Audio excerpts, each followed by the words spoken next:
हिमाचल के सोनभद्र राज्य में राजा तेजेंद्र का राज था।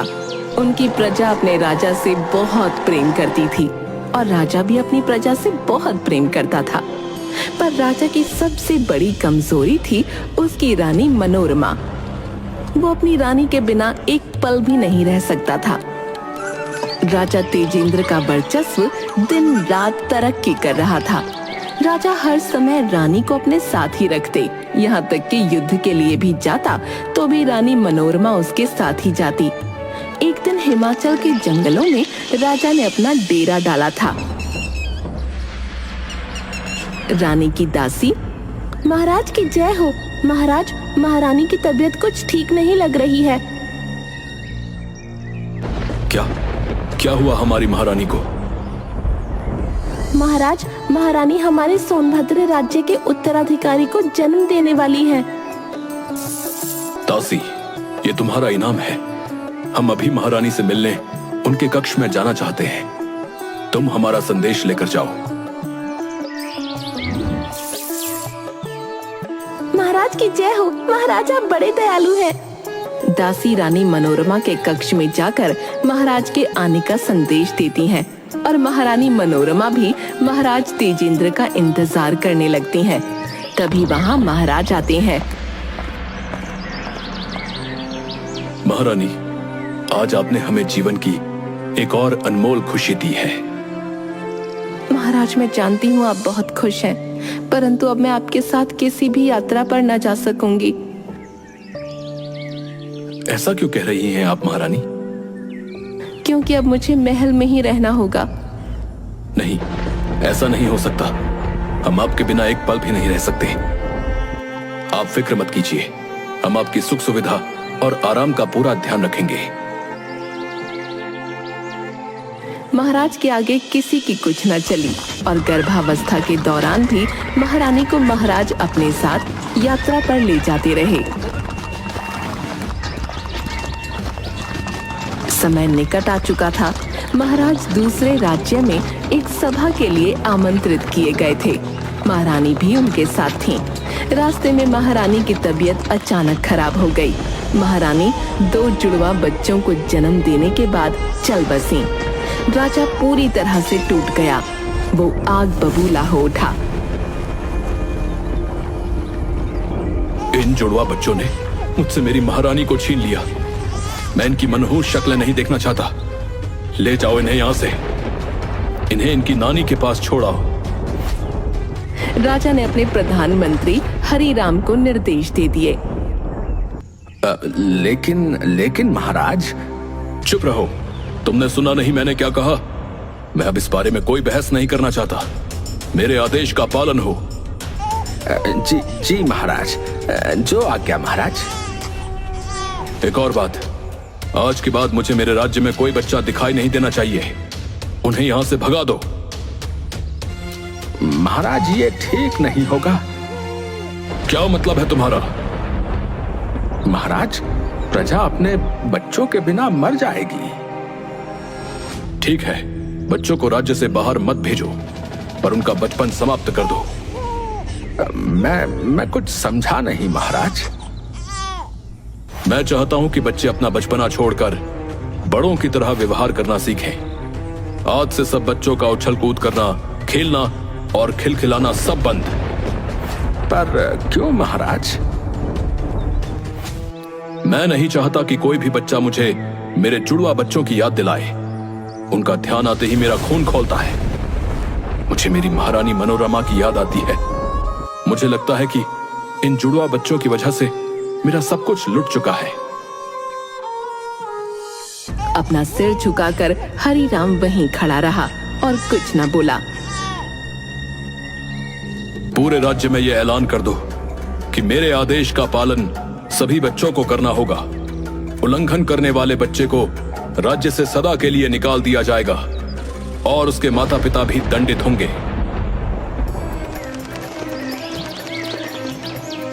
अगले दिन से ही आदेश लागू हो गया। राजा का आदेश सुनकर लोगों में काफी रोष था। नगरवासी आपस में बातें कर रहे थे। हमारे राजा ने यह कैसा आदेश दे दिया है? भला ये भी कोई बात होती है क्या? अगर बच्चों से उनका बचपन ही छीन लिया गया तो उनके जीवन में बचेगा ही क्या? बात तो तुम्हारी सही है मित्र, परंतु महाराज को यह समझाएगा कौन? हम सब जानते हैं कि महाराज महारानी से कितना प्रेम करते थे। प्रेम करते थे ये तो सत्य है, परंतु महाराज महारानी की मृत्यु की सजा हम सबको क्यों दे रहे हैं? तभी वहाँ एक और व्यक्ति आता है। अरे महारानी की मृत्यु का कारण भी तो महाराज हैं। यदि उन्होंने इस अवस्था में भी महारानी को अपने साथ यात्रा पर ले जाने की जिद ना की होती तो शायद आज महारानी जीवित होती। हाँ, ये भी बात सत्य है, परंतु ये सब बातें महाराज को बताए कौन और समझाएगा कौन? एक महारानी ही थी जिनकी बात महाराज समझते और सुनते थे, परंतु इस समय तो महाराज से कुछ कहना भी अपने प्राणों से हाथ धोने के बराबर है। लोगों में मूर्खता भरे इस आदेश को लेकर काफी नाराजगी थी, लेकिन वो राजा के सामने इसका विरोध करने से डरते थे। हारकर उन्होंने अपने बच्चों को जीने का नया तरीका सिखाना शुरू कर दिया। लगभग 6 महीनों के बाद नगर के सेठ और ब्राह्मण दोनों बातें कर रहे होते हैं। अब तो हमारे राज्य में बच्चों की किलकारियां सुनाई देनी बंद हो गई। पेड़ों पर चढ़ते, पतंगे उड़ाते लड़के और रस्सी कूदती व गुड़ियों से खेलती लड़कियां अब नजर नहीं आती भाई। हमारा राज्य एक सुंदर राज्य था। तरह तरह के फूल, विभिन्न आकार के आकर्षक पेड़, मीठे फल, कई प्रजातियों के पशु पक्षी इस प्रदेश को प्राकृतिक सौंदर्य से परिपूर्ण राज्य बनाते थे। लेकिन सब कुछ बदलने लगा है।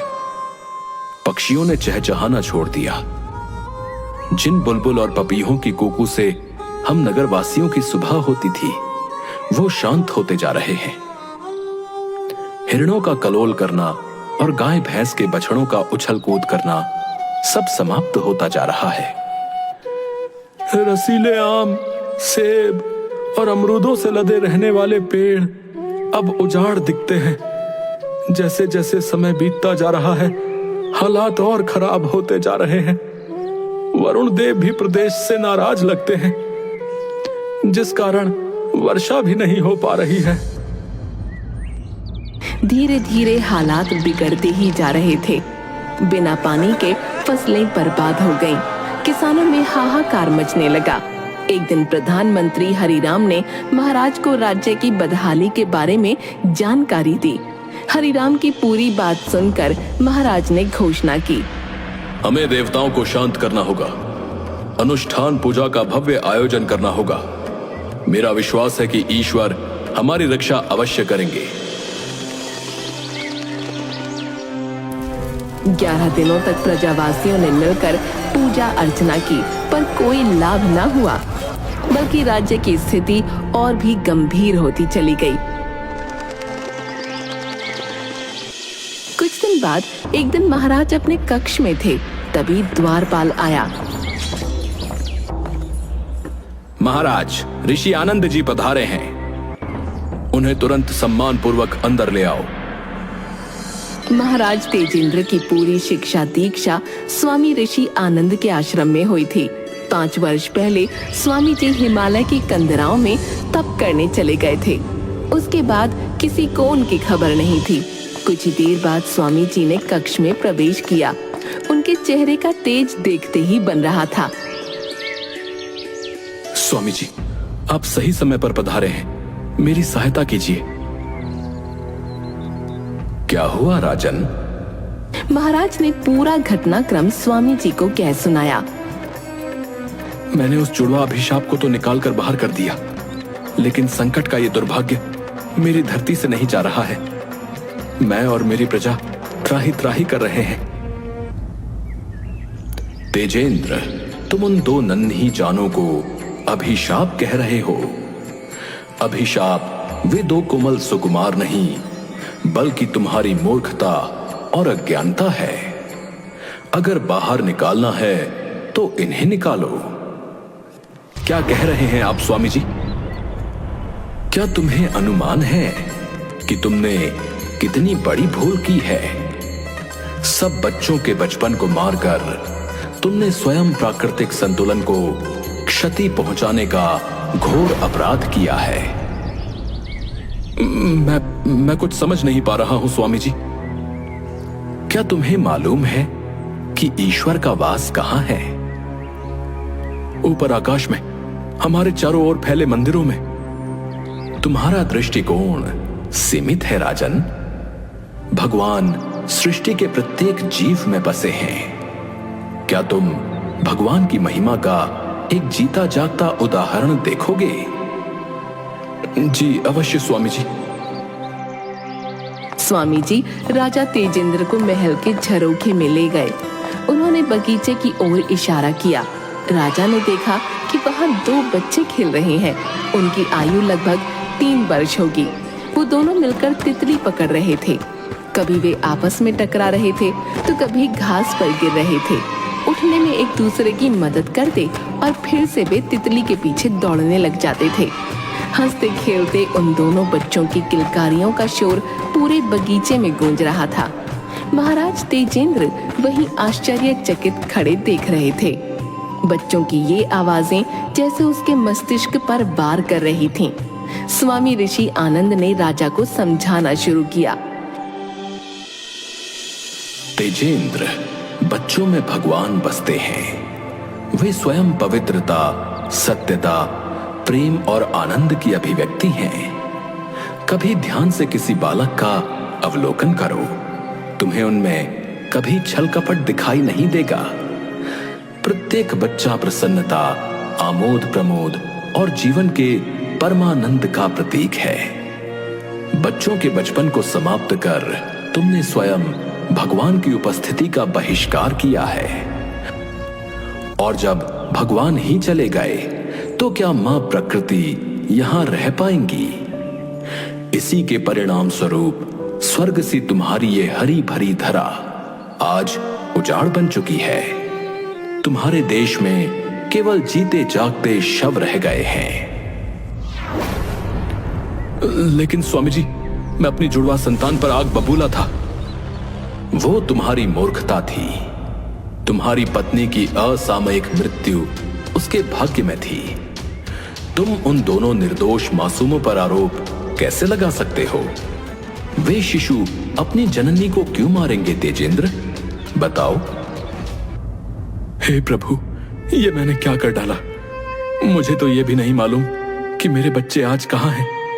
1 वर्ष पहले मुझे संदेश मिला था कि एक साधु उन दोनों बच्चों को अपने साथ ले गया था।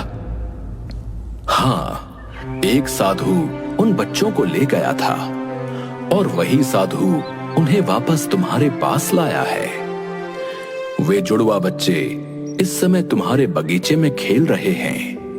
क्या कहा आपने स्वामी जी? हाँ तेजेंद्र, मुझे सोनभद्र की प्रजा और तुम्हारी समस्याओं के बारे में कुछ समय पहले ही पता लग गया था।